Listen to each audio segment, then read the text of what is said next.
నమస్తే, welcome to our voice. నేను journalist నవత. తెలంగాణలో ఉద్యోగస్తుల పరిస్థితి ఎలా ఉంది, విద్యార్థుల పరిస్థితి ఎలా ఉంది, మిగిలిన పరిస్థితులు ఎలా ఉన్నాయి? కొత్తగా వచ్చిన ప్రభుత్వం కొంత సమయం ఇవ్వాలి. ఎందుకంటే మిగులు బడ్జెట్గా ఉన్న ఒక రాష్ట్రాన్ని అప్పుల కుప్పగా చేసి వదిలేసింది గత ప్రభుత్వం. వాటి లెక్కలు తేలాలన్నా, అడుగులు ముందుకు పడాలన్నా కొంత సమయం పడుతుంది. కానీ దాంతో పాటు ప్రభుత్వం కొన్ని విషయాల్ని ఆలోచించాల్సిన అవసరం ఉంటుంది.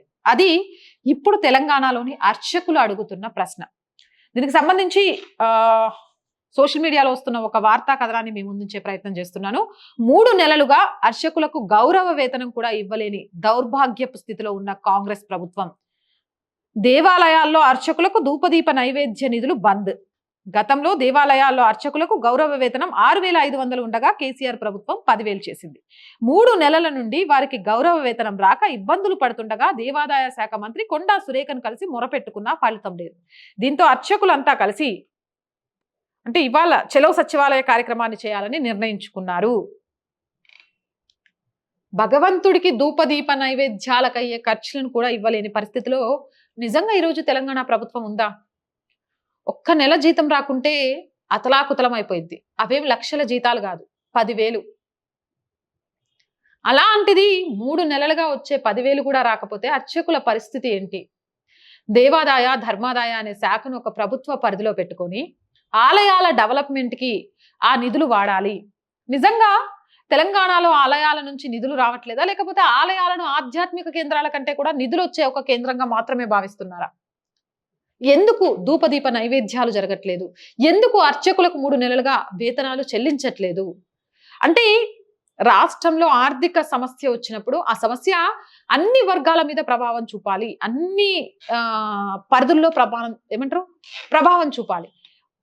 గవర్నమెంట్ మారిన తర్వాత ఎప్పుడో 15వ తారీఖు వచ్చే గవర్నమెంట్ ఉద్యోగస్తుల జీతాలు 1st తారీఖు ఇస్తున్నారు కదా, చాలా సంతోషం, చాలా హ్యాపీగా ఫీల్ అయ్యాం. దాని గురించి కూడా మనం చెప్పాం.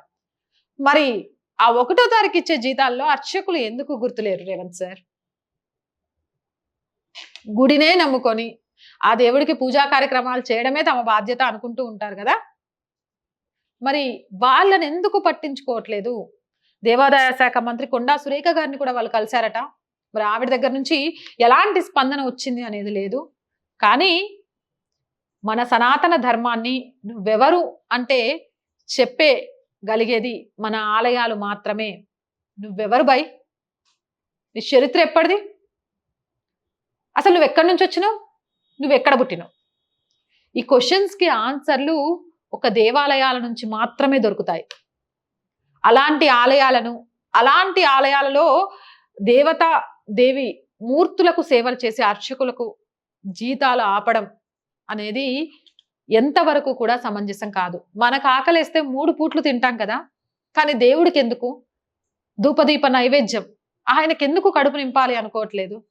ఇన్ని ఆలయాలు, ఆలయ భూములు, ఆలయ ఆస్తులు ఉన్నాయి కదా, అన్ని ఉంచుకొని ఏం లాభం? దేవుడికి మనం ఏం పెట్టలేకపోతున్నాం. ఈ దుస్థితిలో అసలు తెలంగాణ ఎందుకు వచ్చింది? కాబట్టి దీని మీద ప్రత్యేక దృష్టి పెట్టాలి. మన కడుపు నిండితే సరిపోదు, దేవుడికి కూడా నైవేద్యం అని చూపించి దాన్ని కూడా ప్రసాదంగా ఆకలితో ఉన్న ఎంతో మందికి ఆకలి తీరుస్తాం కదా, అయినా కూడా ఆయనకు కనీసం మహాప్రభు మమ్మల్ని చల్లగా చూడు అని ధూపదీపం వేయలేని స్థితిలో ఈరోజు ఆలయాలు ఉన్నాయి అంటే ఎందుకు కొంచెం బాధగా అనిపిస్తోంది. ఇలాంటి పరిస్థితిలో ఏ మతానికి సంబంధించి ఉన్నా మాట్లాడతాను. మళ్ళీ ఆలయాల గురించి ఎత్తాను కదా అని చెప్పి ఫోన్ కాల్స్ చేసేసి నోటికొచ్చి మాట్లాడే వాళ్ళ గురించి ఎస్పెషల్లీ చెప్తున్నాను. వాళ్ళు ఎక్కువైపోయారు. ఒక మంచిని నలుగురితో పంచుకోవడం కంటే ఆ మంచిలో వికృత్వ చేష్టలను వెతుక్కుంటూ క్రియేట్ చేసుకుంటూ ఆనందం పొందే వాళ్ళు ఎక్కువైపోయారు. అది ధర్మం మీద దాడైనా, ఒక ఆడపిల్ల మీద దాడైనా మేము ముందున్నామంటూ పరిగెత్తుకుంటూ వచ్చే క్రూరులు ఎక్కువైపోయారు. సరే, అలాంటి వాళ్ళ గురించి ఎంత మాట్లాడుకున్నా కూడా తరగదు, అది వేరే విషయం. అలాంటి వాటికి ధర్మబద్ధంగా వెళ్లే వాళ్ళు ఎవ్వరు కూడా భయపడాల్సిన అవసరం లేదు. ఏదేమైనా కానీ రేవంత్ ప్రభుత్వం అర్చకుల గురించి, అలాగే ధూపదీప నైవేద్యాల గురించి ఖచ్చితంగా ఆలోచించాలి. 3 నెలల జీతాలు రాలేదు అంటే ఆ కుటుంబ పరిస్థితి ఏంటి అనేది కూడా ఆలోచించాలి. ఇది కాంగ్రెస్ ప్రభుత్వానికి అర్చకుల తరపు నుంచి, దేవాలయాల తరపు నుంచి ఆర్ వాయిస్ ద్వారా మనం వినిపిస్తున్న ఒక విన్నపం. చూద్దాం.